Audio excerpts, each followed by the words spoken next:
North, Githunguri, Kabete, Kikuyu, and in Murang'a County have passed a resolution declaring the former office of a crime scene, urging the Director of Criminal Investigations for closure and arrest of its former administrators. They are also calling for a forensic audit that will establish where the original land register is claiming its bona fide directors elected in 2019 have been subjected to police harassment. The launch of the new office was led by the Vice Chair Lady Fidelis Wangari and Director Joseph Njenga, who warned its former director against conducting any form of business from the old establishment.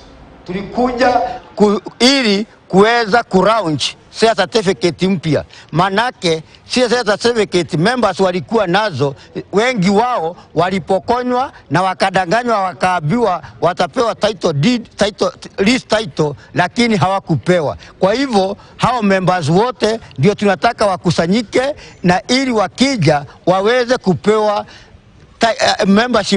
membership certificate mpya.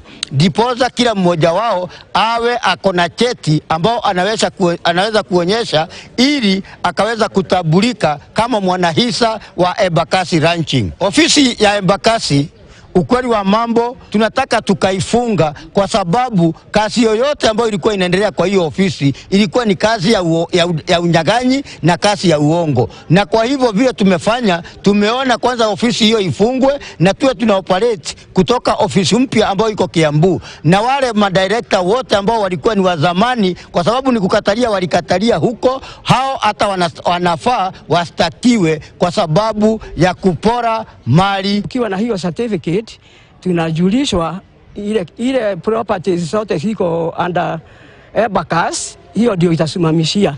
Na tena hizi plots mtu akionyesha yake kutakuwa na ile itasimamishia kama title. Sasa tutakuwa na general meeting next month, na hiyo wakati huo ndio tutafanya uchaguzi wa director.